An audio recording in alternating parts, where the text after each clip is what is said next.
Happy Saturday, everybody. Today I'm doing a little bit of a different episode because there were so many stories this week that I wanted to cover, but I didn't get to fit them all into the episodes. So today I'm going to give you a quick rundown of a bunch of topics, and we're just gonna riff. We're just gonna talk about them. And I want to try this format because, well, I think it'll be fun. Okay, so the first topic that I want to tell you guys about is that LeBron James has officially become Mattel's first ever Ken-bassador Barbie. Don't question it, just roll with it, tiny baby. If you don't know what a Ken-bassador is, apparently Mattel is doing this thing where they are making different men around the country into Barbies, highlighting role models, good figures within society. So LeBron is the first one of those, and this is what his Ken Barbie looks like.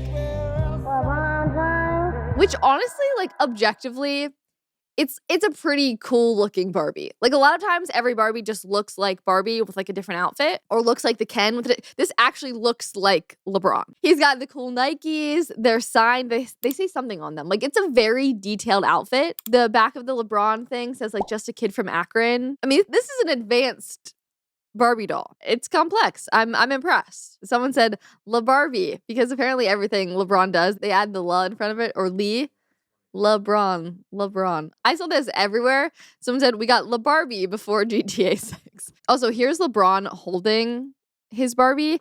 And this Barbie looks big in his hands. It's actually an inch taller than normal Ken dolls, which I thought was really funny. The Barbie is also $75. I was looking because, I haven't been in the Barbie market recently to see like what Barbies are costing. At Walmart, they're like $10. So this is a bougie Bron. The majority of the comments, though, I just saw a lot of happy girl dads under Mattel's post because they finally get a Barbie that they actually want to play with. But I also saw some guys on X roasting LeBron for, being a Barbie. Someone just said, no way y'all see this as a W for LeBron. I think it's cute. I don't see anything wrong with this. I think it's funny. It's actually accurate too, which is rare. I feel like it's more of a collectible kind of a thing. Yeah. I don't imagine a bunch of people are going to be buying this to play with it like a... Yeah, I don't see guys like running around being like, oh, with like their LeBrons, but I do think like it's a cool collector's item. Yeah. But again, smart for Barbie. Like this is a big move that's actually getting everyone talking about Barbie again, which is the first time that really I've been talking about it since the Barbie movie. But the new Minecraft movie has surpassed Barbie in becoming the third biggest opening ever at Warner Brothers. That's a huge deal. I mean, Barbie was a behemoth. I just love that word. I said that yesterday too. It's just a great word. But now Minecraft is potentially even huger than that. This is the one with Jack Black and Jason Momoa. I thought this was supposed to be like a very stupid movie, but apparently it's not. Someone described it well and said this is funny because the majority of the people on the internet were swearing this would be a flop. That's actually why people even went to see it because they thought it was going to be bad and stupid, so they just wanted to see it because of that. But it ended up still sort of being terrible, but people love it for the memes.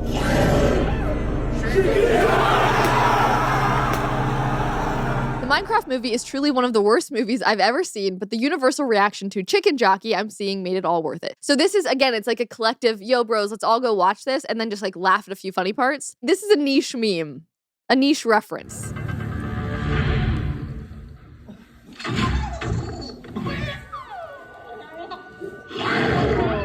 Chicken Jockey!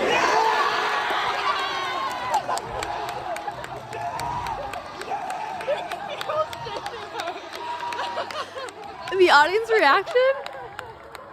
Everyone's standing up like... Okay, something about this like warms my heart so much because there is this sense of what I wish movie theaters still were and what they used to be, which is everyone would collectively go into the theater, they would watch something, they would react sort of in real time, and it feels like this communal experience. Turn off the flash, you f***ing moron! Honestly, I haven't felt that since the Barbie movie, and that was the only one in the last decade, I feel, that actually there was a bunch of people in the theater. We were all like, oh, at the same time. And then this is happening again, which is great. It just reminds me of the Snow White movie and how no one was in the theater.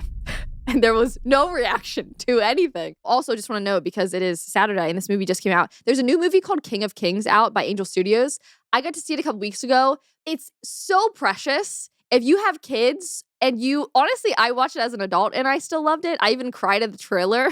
I think it's the first animated Bible story since The Prince of Egypt from Disney back like 100 years ago. So I just wanted to mention that you guys should go see that movie because it was so cute. Maybe you can go see Minecraft and then you stick around and go watch King of Kings. I think King of Kings actually surpassed the pre-sale tickets of Snow White, which was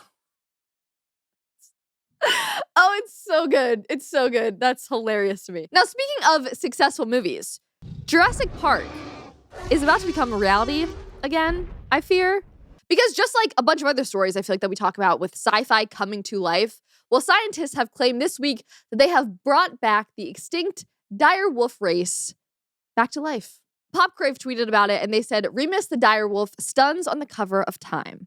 And then it says, extinct, crossed out. This is Remus. He's a dire wolf, the first to exist in over 10,000 years. Endangered species could be changed forever. So that's wild. But apparently he's not actually a dire wolf. He's a gray wolf that's been genetically modified to look and act sort of like a dire wolf. And again, they're guessing because, it's been 10,000 years. They don't actually know what a dire, that was my biggest thing. Was like, okay, how do you know? I know they can look at the genetic makeup of a dire wolf or whatever, but we don't fully know what they look like because, we weren't here. Is that a hot take? Were we here? 10,000 years? Let's do a deep dive into when we think civilization started. That can be our weekend chats. That's a topic for a different time. Okay, so direwolf, Remus. Isn't Remus from Harry Potter? Wasn't there a Remus who was also a wolf in Harry Potter? You know what? I think you're right. Remus Lupin, yeah. Okay, right. And he turns into a wolf.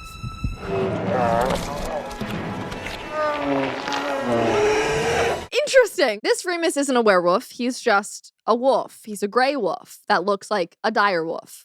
Allegedly. I don't need the allegedly there, but it just felt right. Someone said, so a company made a weird gray wolf and people think they Jurassic Parked an extinct animal. Well, again, they sort of did. In certain ways, they did bring this thing back to life. They took DNA from a fossil and put it into an actual cell of a gray wolf. I mean, it is kind of crazy. We were just talking sort of about the designer baby thing last week. They actually pulled off the designer baby, but in wolf form. They designed a wolf, which also freaks me out because that means they can do that to humans, right? Isn't that what that kind of means? They haven't, or we haven't heard about them changing a blue eye to a brown eye or whatever in humans, which again, that's been talked about, which is a whole other ethical, creepy question. But they literally did that with the wolf. I'll show you this video briefly because they do actually kind of specify what exactly they did, which I found to be a little bit even creepier. Here's the sound though of the baby. The howl of a dire wolf hasn't been heard on planet Earth for more than 10,000 years. Also, how do we know what their howl sounded like, They're like, oh, that's the sound. You weren't here, but okay. Still cool. That's because the species is extinct. Or was. Colossal Biosciences is a Dallas-based company that's using genetic engineering to de-extinct long-gone species. And this is the first time Colossal's dire wolf pups, who are now 6 months old, have been seen by the public. Why are you doing this work?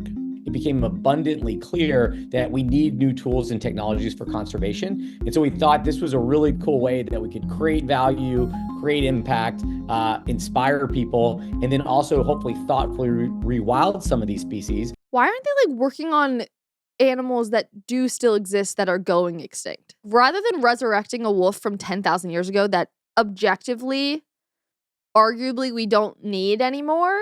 And someone commented and said there was a reason why they went extinct 10,000 years ago. Was that research? There are beautiful animals on the planet. We hear about them all the time that are going extinct. Go make a bunch of those. I just feel like there's better use for our time. I just don't think the dodo bird would make as good of a headline as the dire wolf. That's true, but the dodo bird is coming. So here, they're talking about the science. We extracted DNA from 2 fossils that we knew from previous work had some amount of preserved ancient DNA. One was a 13,000-year-old bone, and the other was a 72,000-year-old bone. I mean, that's objectively cool. That's wild that we can do that. Using this knowledge, Colossal then made 20 modifications to 14 genes in the DNA of common gray wolf cells. So they can do that. That's just I immediately think, what does that mean for humans? Should I not be going there in my mind? I don't know. I am, because there's definitely people that are also. Dire wolves aren't the only species on Colossal's de-extinction agenda. An American company says it has genetically engineered mice so that they have developed some traits like mammoths. A small but potentially important step in a quest to eventually bring back the prehistoric woolly mammoth. They hope to de-extinct the woolly mammoth as early as 2028. Oh, I it's just why? They're like little woolly mammoth mice. Like, okay, cute, but again, why? The company is also hoping to bring back the dodo and the Tasmanian tiger. There was maybe a reason they went extinct. I mean, I don't know the reason and I don't care enough about them to go find out, but maybe, just maybe, we focus on what's currently on our planet. One person said, we got direwolves before GTA 6. We're getting everything, okay, before GTA 6. Someone just said, we're cooked. And then it's the Time magazine cover photo, but with a velociraptor, and said, this is Remus. He's a velociraptor. The first to exist in over 10,000 years. I like this Time meme because it kind of became a thing. And then someone tweeted this and just said, extinct. This is Alex. She's a tomboy. The first to exist since the 90s. And the sci-fi news just continues because next week, which don't worry, I will be doing a full episode about this when it happens, but Katy Perry is going to space. She's going extraterrestrial, like the song. Jeff Bezos actually hand-selected a group of women to go to space in his next Blue Origin mission, which is happening next week. So Katy Perry is part of this group. His fiance is going, Lauren Sanchez, and also Gayle King. And some of these other women are scientists or activists. So it's just kind of this eclectic group of people. Again, I'm going to dive more into it next week, but I just wanted to prepare you all to look out for photos for Katy Perry actually in space. Apparently, this mission is very historic as well because it is the first all-female crew since a singular Russian woman went to space by herself in the 60s. So this is a big deal for women everywhere, even though it's just a group hand-selected by a rich man with a bunch of other rich women that just get to be sent to space. I don't feel as though it's super historic. They're really trying to paint it like, oh, female empowerment. I mean, it's cool for them, but like, they didn't do it themselves. Like, they got picked to go by a dude. Okay. But it's a total of 4 minutes in space. And an 11-minute mission total, like up and down. While 99.999999% of Americans will never see space, did you know that 90% of Americans are nutrient deficient? No, I know that is shocking, right? Actually, I'm not that surprised. Americans are objectively not that healthy right now. But while the supplement aisle may feel like the right answer to fix that problem, most of those options are just temporary fixes full of synthetic ingredients.